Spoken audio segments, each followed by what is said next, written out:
ప్రియమైన సహోదరి, ప్రియమైన సహోదరుడా, అందరికీ ప్రైజ్ లార్డ్. నువ్వు కరెక్ట్ అని నీకు తెలుసు, దేవునికి కూడా తెలుసు.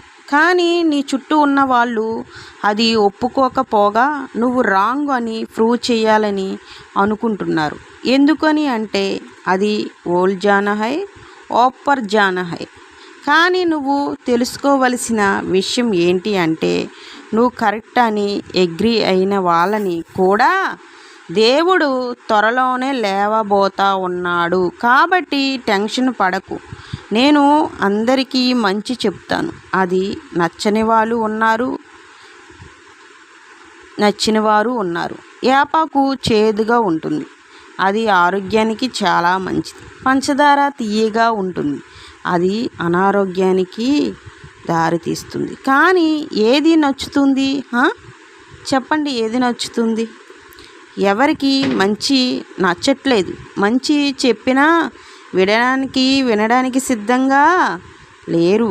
మంచి తినడానికి సిద్ధంగా లేరు. మంచి తాగడానికి సిద్ధంగా లేరు. మంచి వినడానికి సిద్ధంగా అయితే లేము. అది పరిస్థితి. మంచి ఆహారం ఇదివరకు మన పూర్వీకులు తినేవారు. ఇప్పుడు మనం తినేవి ఏ ఆహారం కల్తీ అని తెలిసినా కూడా తింటాం. మనం కల్తీ నూనె తాగుతాం.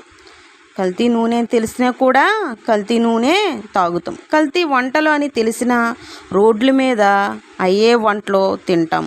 కల్తీ పాలని తెలిసినా అదే టీ తాగుతాం. చాలా చోట్ల కల్తీ అని తెలిసిన మానవులు కల్తీ తినడానికి ఇష్టపడుతున్నారు. చూడండి, బ్రాందీ షాపులు ఎన్నో ఉంటాయి. పాలు అయినా ఒక ఊరిలో పాలు అయినా దొరకవు.